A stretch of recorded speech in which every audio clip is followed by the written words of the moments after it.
me bena la me vire ba blem. Que la me blema. Dada yere di saba konye. Ya torika bana fi. Ye me ba konye.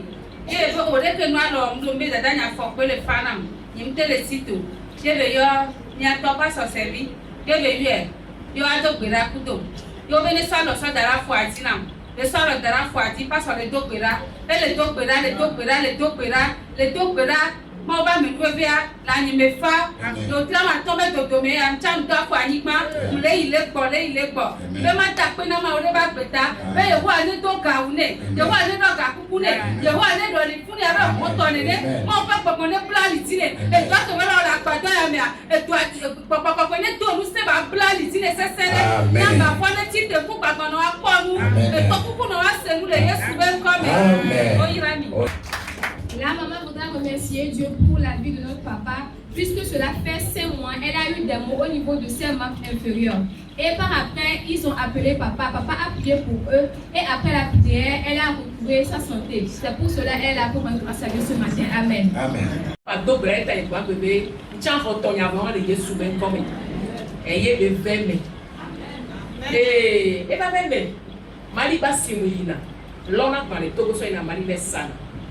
Dona sera bigali de peut à fort partout. Et à Bankeva tout septembre 1 an et à septembre 2022 et so Malia. Souvent on les n'a pas doit saisir dans soradia. Voir comme il y avait travaux, il y avait produits prohibés béni au saisir né. Au blenami souvent bé douaner. Tiens on a tout cas qu'on y télé les douamo les Mali on est pour va tout va les non les filles. Et on a gagné. Bon, donc on avait dame de fer, toutes les compagnons Jessie même où on a tout cas l'homme Yemtina, les Nebeno. Bon, on a les tiens. Et après que ils se sont douane les, douane confisquer sur la bienvenue. Je vais aller jusqu'à la douane voir de mes propres yeux. Yawa nous sur les douanes et nos schools de film et que c'est avec un grand on est venu. Et promis que quand douane avait boire assis à bébé douane les saisi. Il m'a battu trop bon. Et à fort pas de temps cette fois-ci 10 cartons va faut pas. Waki kebe ni fenam nyamnya ba fo pa tian afo pa blele carton me ken gbo ken gba mu hui fo pa aloy nu ya mu bleu e me ya ken joy mari a grossiste ni ken livrer na mo en gros be détaillé a fo pa le wo popo o tro lo ne ba fo ko tro va nam be ni fin bede de photo so do ran mo ya ke sa kona na sigamia e do be ni gba bi jo de gbo kwa il a compensé na do de be yo ye va ko banque do na gana banque a go be ne e fin fatini sur la gamme des photos les journaux sur la fion à fort partir sur son fion ben les benwele au biti que avait mal restitué au fond na yombe a o dam la signon bele que ma we na bi donc ne ya fait didier kwa nyawa 2 semaines et on va yom en ka va yom be ma va ye mu ni kwebe ye mesema ko na do ku yo fait didier o ko do na do nyome a e bi po na yo ma to tere ya ti yo la patron do na nke eye mate tu ko kwa na yo matu ye ya chan ye ma blame yo wa e ga ke o do na va yo ye même du faire là e ga gan o mli kondo so dasina me ma ta pe na ma unde ke ya ma ta pe na mama ke to va pa mama pelagie ma u e pe bien va ye un po pastor Paul ye mu ye chan ko ye va ko ko fo wa ye to pray na ye ba misisia e to na ko kuto ye be ko ma ta pe na de ke ya bebe agbenye metro amen nyem kanetio harina se imagine restore to me the joy of my salvation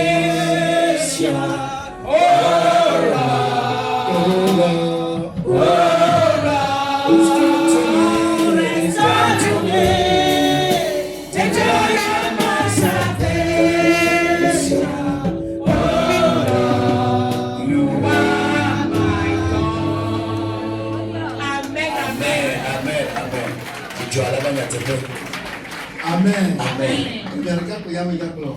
Mais les doli produits finis ou les doli. Les femmes nous sommes doli. Amen. Les dit pas où les dinaï. Akoba bunaya les doli. Il avait que vous n'en avez pas. Faut le nous vivre avec nous. Nous comme nous donnons. T'as les doli sur la bia. Amen. Voilà qu'il y a où nene. Amen. Amen. La maman vous a remercié remercier Dieu pour une grâce particulière sur sa vie ce matin. Elle fait de l'import-export des marchandises entre le Mali et le Togo. À un moment donné, ces marchandises furent confisquées au niveau de la douane. Et elle est rentrée dans des dettes au niveau de la banque. Mais par après les grâces et les prières qu'elle fait ici au camp, la maison de l'onction, elle est allée expliquer son cas au niveau de la banque. Et maintenant, ceux qui lui font les prêts au niveau de la banque lui ont doublé les prêts qu'elle faisait. Et maintenant, elle est venue pour rendre grâce à Dieu pour la grâce particulière qui est dans ce corps qui agit dans sa vie. Amen. Amen. Papa, ma uneyiro. Amen. Ma unedutino. Amen. Popo ya pata. Donc on peut voir pata di pour voir si ce n'est pas ici. Na me les 2 ans, elle a si appelé sur le corps. Ma où on nous gagne na be ma taper na ma où. Muguna yi kokore les filles. Va mu venantinho. Papa, ma uneyiro. Amen. Ni sont vendredi, la même la signe de tombe la dame va conti. Oyombe na me enonye. Potam ni sonné les 15 rombe kala bombe na. Potam ni trop sonné mi so portable quoi. Et tant il veut numéro wa. Papa nkejo ebe putu na va ko. Nkejo ma putu. Ebe la fille ambe awo, ebe va ko no kudo mbe da problème lu. Wa be mutoma unye do dane we donc ti akengo we. Mbadua enonye le mu le pompo mu le pompo na onde ko. Navi, mu répondre na mon. Mbo be nyama no suba ma obi akon yi de wo na kole mtade ode. Se vive ma va si amli marketia kengo we. Supportable nyam yom yakwa elle est occupée. Zandia nyatwa to yom be flan kele jom be papa enonye be lo même le ko.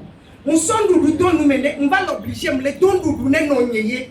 Nous doit me le donner nonya nonya me le répondre. Kaka muda nous du bande à peine 5 minutes de Doria be game vaia. Amli make ma aussi na me le nibe. Ameke mute du no me le don du ane ane ne ba me son du adu. Je donne moi travail que nous va le biom sebe flanquer jombe a on ne peut pas mucho. Et bon benka mbende pe mucho be yetu e ba ma ko va le kem le jate won mbe a on ne peut mucho. Nous sommes ti comprenez pas où la pa won. Et de bon ni son lundi mi parle pas mais mi mucho ka bon. Lundi a me rola donc pouvait tirer rien. Mi le pied kaka ti ale ja papa to le ron mais papa bonyade ti ale de fouet. Bonye titie nya toi to le roi mais notere ki anu son dossier avait niveau. Quoi loyiti, miato maule weto ketia. Et quand nous si loyiti, les colombe et si notre vignole doit rome kengorwe. Yata pena mau. Kaka ba de nous les nyame la do humia et si anoté. Dieu te les nyame mo mitolo.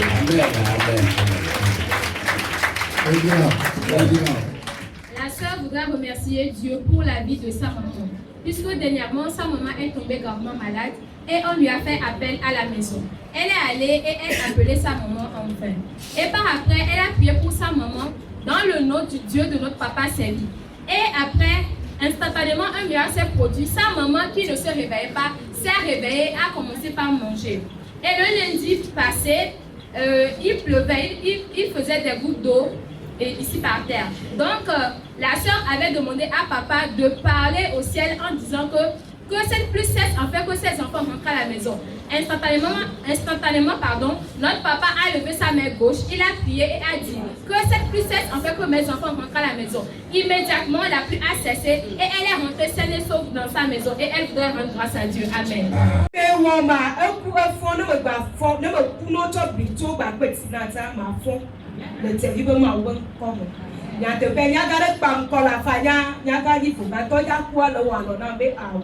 Yo komi modo ka do doroko mo le yo te bi ba ma we abo to don po to de sutie mo no e to don pa program do la ba ti eti dókítà bá pọ́n kábé pọ̀tọ̀ mi ti àmọ̀ wọ́n máa ń bẹ ìyàwó yìí máa wúlò ní ọ sí ìyá màmúlẹ́lẹ̀ à tẹ̀bí bá máa wú sí mi ẹ̀yà màmúlẹ́lẹ̀ mo lè yọ ọmọ àwọ yọ ọmọ àtọ́kù yọ òpèrè dókítà bá pọ́n kábé yọ ọmọ fi máa wú kọ́ lọ súbọ̀ bẹ́ẹ̀ tẹ̀bí bá máa wú tó wọ́n ti ọwọ́ pọ̀ pápá bẹ́ẹ̀ mi mẹ́rù tó kọ́ wọ́n ti àmọ́ lọ tó pa wọ́n mọ̀ lọ bá fi yè bẹ́ẹ̀ má dà pẹ́lẹ́ máa wú lẹ̀ ní ti ká yẹ má ti ká má gbọ́ lọ bẹ́ẹ̀ má wẹ̀ yán.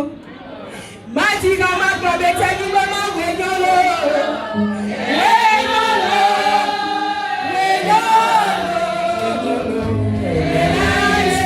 magica macro wenyolo kanye macro wenyolo magica macro wenyolo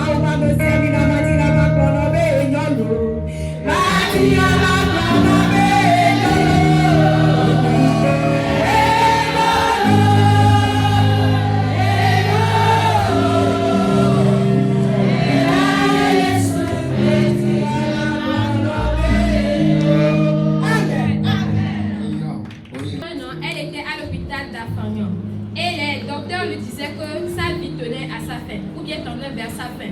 Mais par la grâce de Dieu, avec l'utilisation de dons forts, elle est maintenant guérie. Et par sa guérison, les gens d'Afanon viennent ici à cause d'elle. Donc elle rend grâce à Dieu pour sa vie. Amen.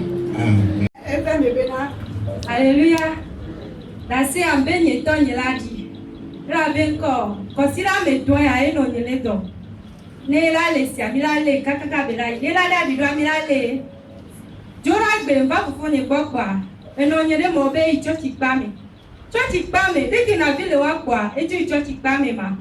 Jo son bo. Otro me kwa mama tata kolova.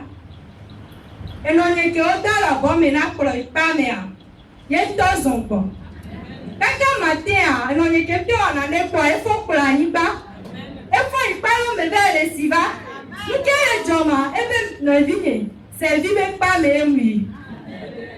Mais tu l'as fait c'est vivre pas mais yé.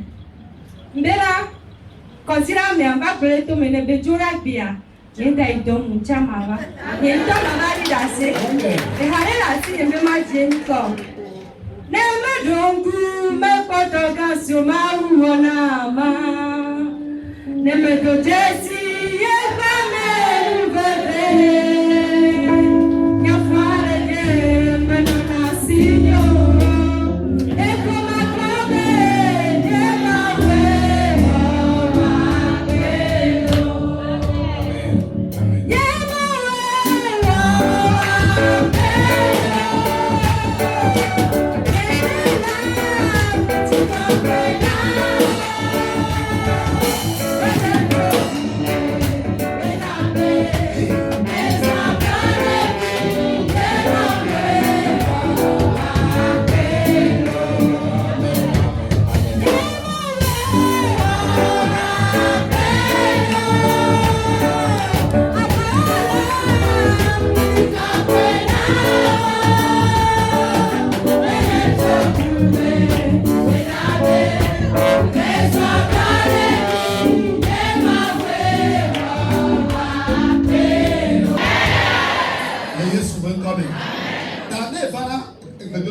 Alors, vous pouvez au charge à Banana Pamova.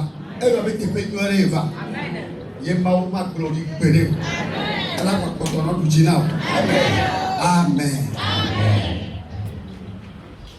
La sœur qui vient de témoigner avait témoigné pour sa maman. Puisque à un moment donné, sa maman est devenue infirme. Mais dans la semaine de sa maladie, elle a décidé de venir dans ce camp, dans la maison de l'onction pour prier. Et après son retour à la maison, sa maladie a disparu. Et sa fille, elle est très contente ce matin et elle a rendu grâce pour la vie de sa maman. Amen. Vous savez pas d'ailleurs.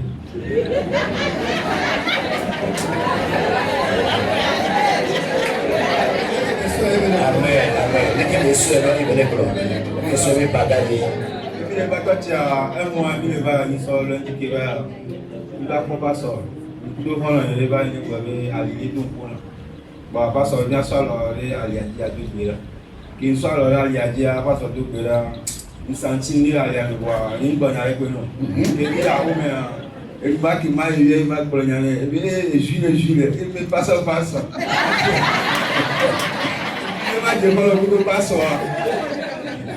Tu vas dire pour le passe, il va passer moi mais Maman, on est là. Amen.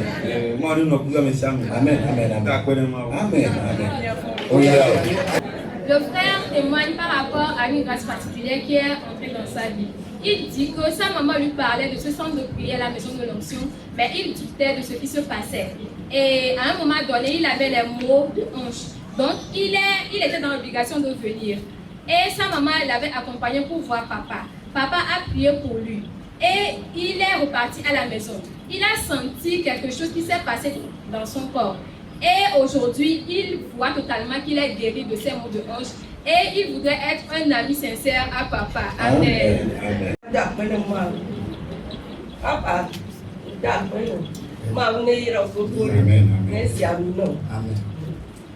Elle va me payer les tirs, elle peut 15 jours à mi papa.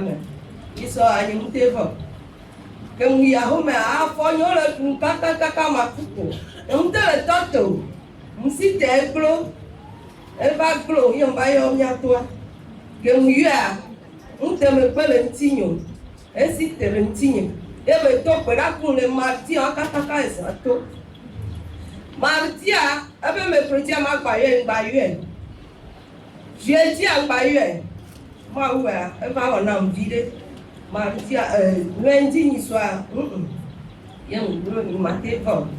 Kudo yeme amen vevi akudo kwa mlesia ekbea nsi tevile yeme mava npa kwa keto va ndola ba pa ya mo mama jidase be ma pe tie ko me na ma ela yeti ela wenna em do ma da pe ne ma pe ni.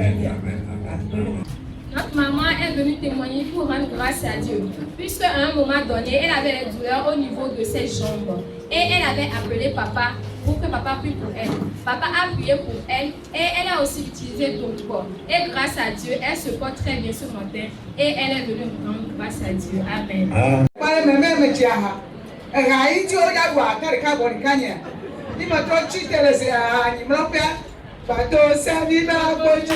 Yesu la lewe, itone satana me bato sevi ba kojo. Yesu la lewe, kaka jo me fa. Sevi tovi, nuke ara arabo. O etalos, bayi sevi me vioko. Yesu la lewe, itone satana me bayi sevi me vioko. Yesu la lewe, kaka jo me fa. Trong phố được bảo bữa tụi mình hai anh đi ăn thế là tôi mà cái gì em mới được nói về xét từ mà cha em mà ní xoay em mà thành vợ ní bà sai đâu mà vào đâu à cái này so lên trên như bà phi em bên quần mà bên ông cụ tuổi đấy mà qua protein là cái là sự là phụ nữ phi là phụ nữ và cần đến cái bên mà đang bên là sự là nhớ còn làm cái không qua bên mà gặp là người cái mà chỉ bằng bằng chẳng được con gì saya yang angkat le tulo cucu-cucu ye ublori men wah apa ni mau ni kira kakak maju le gua fie so mau bal mau mo de so mate la ye ya me fe ba ye ram ke yang nya me chong ma da pe ni mau ni ye e pe de ka wa de ka ni ma pe le nya ko ti ti le ne no pe ba pa mo da kujo yesu kon ma da pe ni ya pe. Maman est venue pour rendre grâce à Dieu ce matin, puisqu'elle avait des douleurs dans son corps. Arrivée dans ce camp, elle est totalement guérie et dernièrement, il y a quelqu'un qui est venu lui faire surprise de 2 matelas. Et elle est là pour rendre grâce à Dieu. Amen. Amen.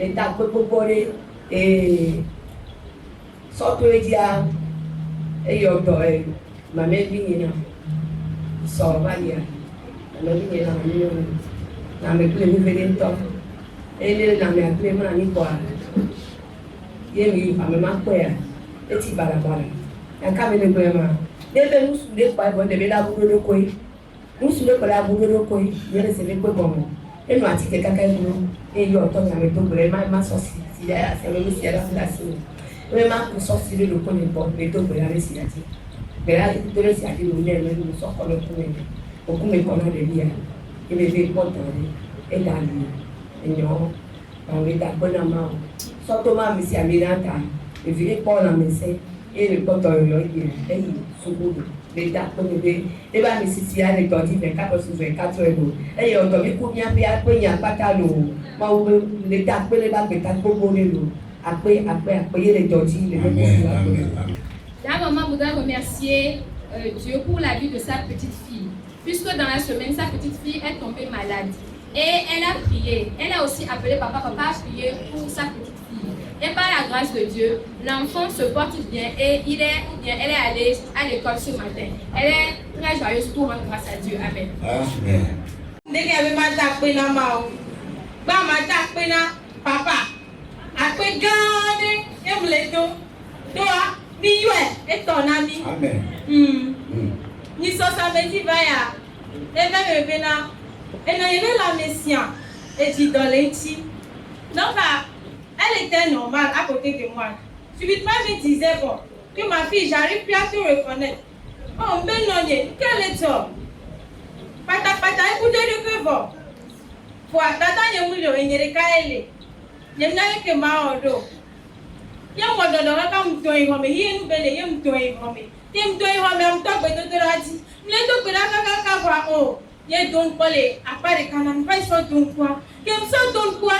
Il y a des services qui m'ont honam trop, c'est même honam trop, c'est même honam trop. Il me sort personne et ton ménanonie. Il me sort les ton ménia et ton trou, elle est trou, ton numé, les tritons machimé, elle est triton, les tritons machimé.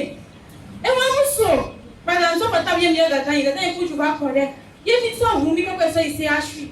Quand il a dossier à chui, et on est paralysé, bon, côté droit.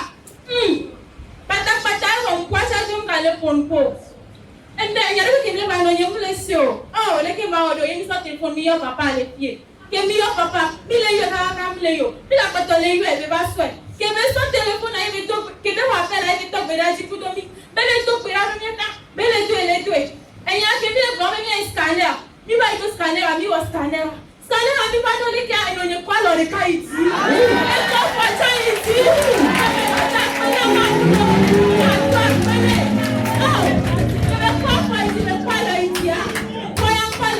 Il a pas d'aller lui attendre les tics qui vont nous mener. Il est sick qui vont nous mener. Elle est trop nous, elle est trop nous, il va nous que venir va, elle est trop nous, on a trop nous, on l'a trop nous, que pata on va. Là il aura même à taper nous.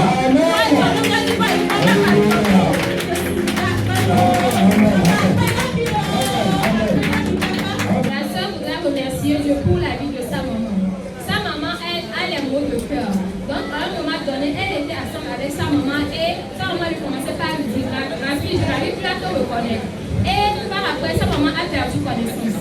Donc, dans ça, elle a utilisé Donko. Elle mettait Donko dans la bouche de sa maman.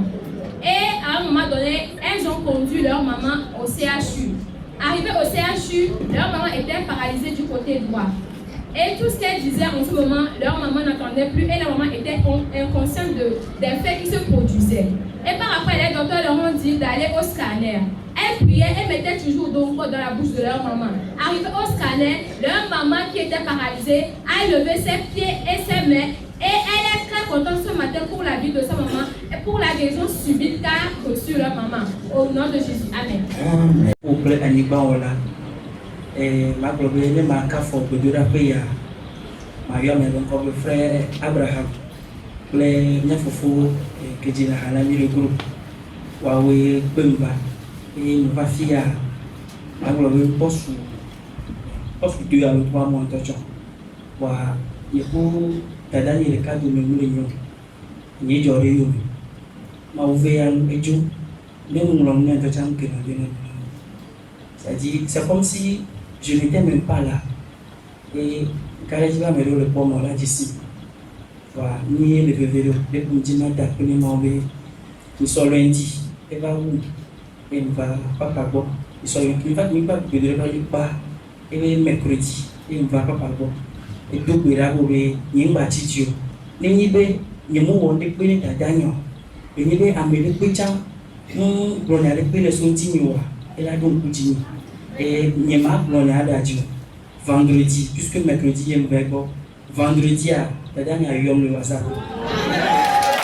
Alléluia. Alléluia. Kafla, oyo na be glory, oyo na nya be hope. Ebe hope, nke jo. Nke jo, nke nyi makaka kwa nyi kudo, nyi ba mele sumia to me ko timio. O tim, yo tio. Ba nke ba jo. Embo grâce nyam de mo no a o ba le man ngam ebe a o nyi ba tijio. Kwa makpo ebe message que lui envoyé na kwa e wo di puna. Wow. Des points même là.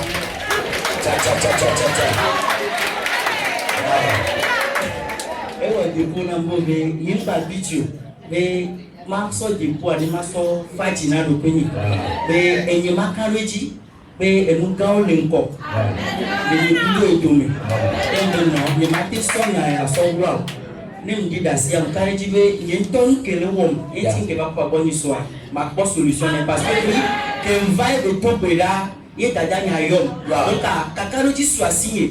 Les filles qui me le font, je peux parler au bout. Et tu dis, matin, à matin, après le mal.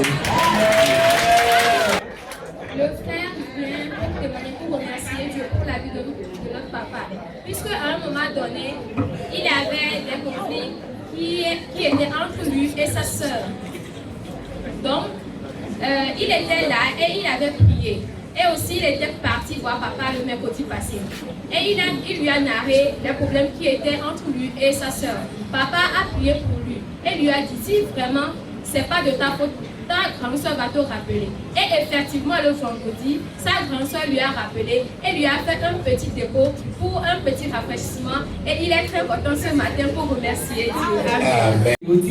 Kaka wetria dia to kaka idro je wetria me fode pepe mu jore yeti o be apena maison de l'onction be ma wa ya no de ka cha ta pere ko meta de neke e mi ano de ka e ya so cha de be cha de ni yi e be e ko de so yo de no no so so ai dia be to go to yo de so le fun ke ko yo ko ba fi e be nu so ba bio eta e be le yo bo ba to go tronju e ko ke ko la o do tonight e yo ba ko ba ni bon va au droit na yo bi o bo ba kwa be yebe ko mo ba do ku ito yo tu kada da sia ga mi kaka ye ku de ba o séparation du corps ye de trop Dieu charge avec o 10 ans que ko e ka trop bo ba ke ba ko ba amenu pepe ke ku je be amene tu a maison de l'onction e to maison de l'onction va be nu ko ye so be ko mo ro e tia o pata de pe ku pe me ba fo nu so aso awe na yo fi o be ku de be pata yo la to to la apo ya me yo asa apo ya comment on peut te aller pour dîner mais si avec pour dîner et chavé yo ka koto le dedere ye be bi o to le dedere bi aso nti ko pe na mi abe ma wa bi ato be ma wa le de kan ya ye to be ma ta pe na ma oro ni agbete ko me be na no bi yi mo ti bi na no ba na ma lu ita bo amu bi le e ta mu wona na pele o ka ka pro maison de l'onction me ma wa ta ameru pe fe ya vile ka si nu ke me ti so kwa me pa te o ka pia tu kile ka si o su we ya ga to le ko mo ne be cha ba ko amen amen amen Matea miano de ka do bi to here papa ma o yiro gogore ebe ma to be ma o yiro gogore lo be ne ga yiro peke lo ebe na eva go yi de mi abe ba to abobu se de mi e to lele et son problème et moi va tuer les aussi par contre mia car quelle maison de l'onction même à wa mu pele dadio yelena doya bo to e ba le ko to ya e be ya ni to ke putare to pata le ba bebe e to be na ye ko kwale ke pour maison de l'onction même à wa ye de ko le kudwane ta sia de me mia to mu pele dadio e de to bo da to e sa to ke pata gare pepe gare be to bo da to e ye to de be pata pop vodu yo be na Poti aye ko ya sare ya ti kwa be gbogbo ala budo ye bi yin ti pola ko be gbogbo kakia mo ke ni ato ti ya mu pele dadio e guji na be na to lele wa ke mo popo go na be si amena to lele wa me ga to bu ake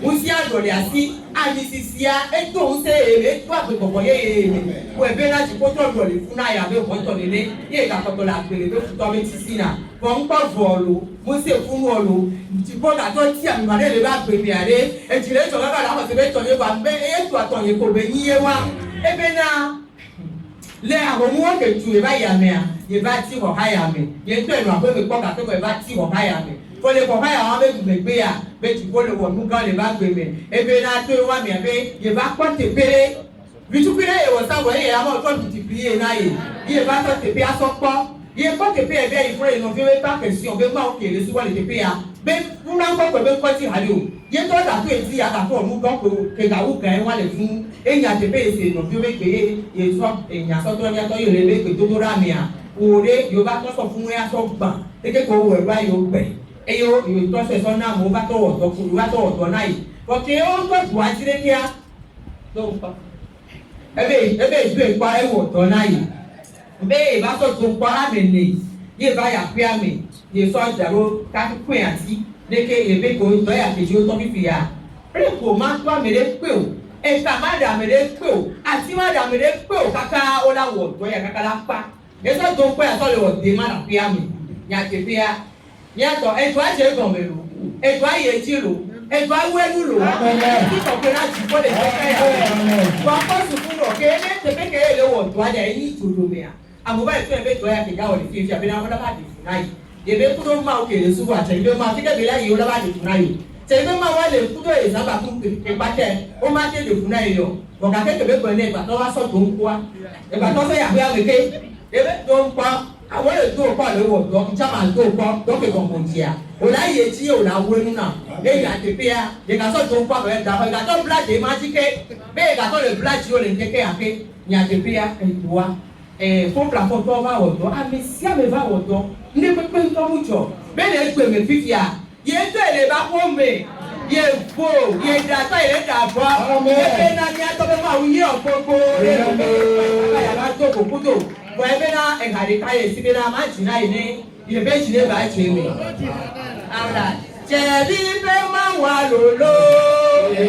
Lolo. Chebi pe ma wa lolo. Chebi pe ma wa lolo. E trasi nyati. E nyati ma bo ya de koyola. Chebi pe ma wa lolo. E trasi nyati. E nyati ma bo ya de koyola. Alléluia. Mais tu peux m'adapter na Mao.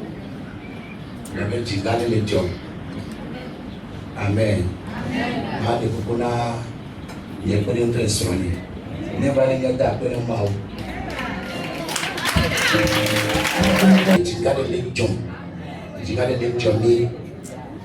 Mais va ici, mais de la pierre. Il y a qui ici un santos. Et flambé de la pédélée. Du pays, vos quartiers, le haut. Mais les gens qui ont regardé, de la pédélée, les venir au Bacon. Presse de l'homme. Le de la pédélée, pas son service qui est sous le bonnier.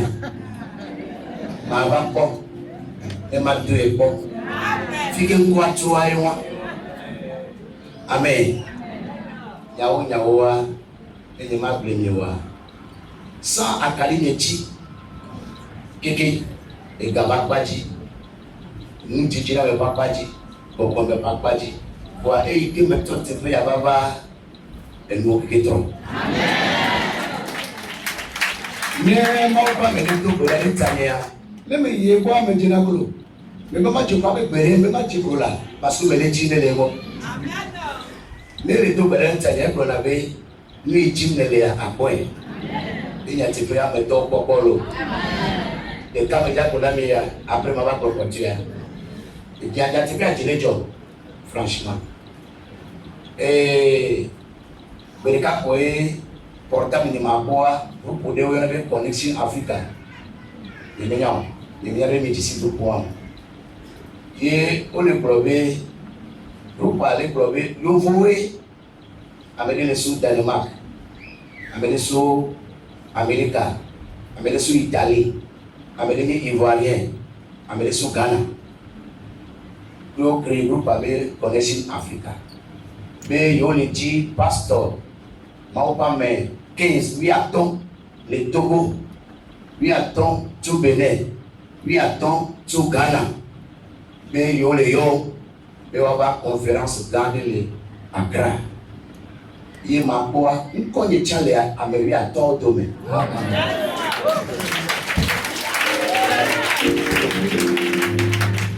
Quelqu'un qui signe,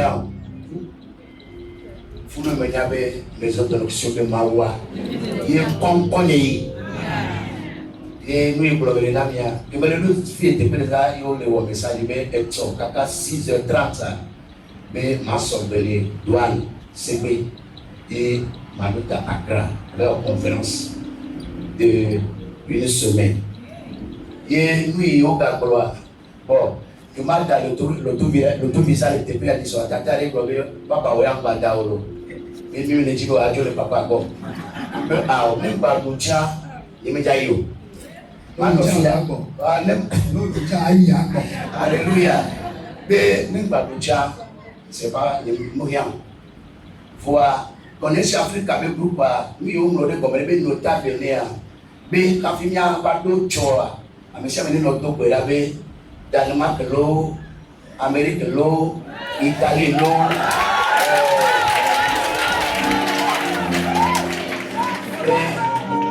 bien badoa à ta conférence à dia on est au péda à fille mau de fioa yo la ko ga ya fuma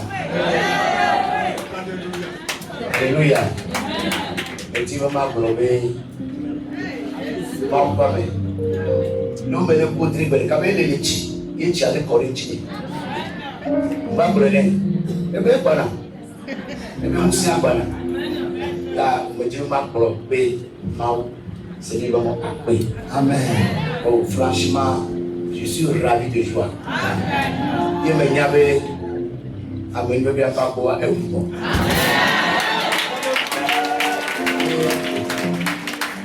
Il t'a donné du majoa et car donné. Les autres ont sauvé car la toy. Amen. Wa mama bele go wenu me chama ko yo meselo. Orira mi kachalo. Remercier Dieu pour la grande transformation qui survient dans sa vie au jour le jour lorsqu'il préside toujours dans ce centre de prière à la maison de l'onction. Puisqu'il y a un groupe appelé Connection Africa qui est en train de choisir 15 pasteurs au Togo, 15 pasteurs au Ghana et 15 pasteurs au Bénin. En Côte d'Ivoire aussi. Donc, il figure parmi les 15 pasteurs qui sont choisis au Togo. Et déjà, demain, il ira à Accra pour une grande conférence. Et les pays qu'il vient de citer, il leur a demandé, ou bien les responsables de Connection Africa leur ont demandé de choisir un pays dans lequel il voudrait bien résider après la conférence. Mais papa lui a dit, même s'il part, il va revenir. Donc, lui, il est toujours avec nous. Amen. Amen. Ndo ebiamiton ko yejo yode ti America e le ku no ya ko mu na ni bora kaka ba university ta j'ai fait le droit mon université kaka passe mon licence wa ni pas dans wa ti so franchi e le ni lo wa ni lo kaka ko e mama e gbemba on se na godora pe avec ko kaka si 4 ans rené voyer pas bon parce que le droit pour venir petit quand non on petit quand pas tant mal ngani wa egbemba et ton année demandé à mbori tiu on a là au des semaines du maladie kaka be ju ibo jan so kana le gbese mi nyon be koko wa so na dalu la ta ganyo ku to mo na kalisi la de l'argent bon non, ça n'a pas la vie. Avec pour d'ici, non, ça n'a pas la vie. Non, ça n'a pas la vie. Bon, va matin, il n'a pas encore nous quoi, nous appeler. Mais ça, il faut prépare ton passeport.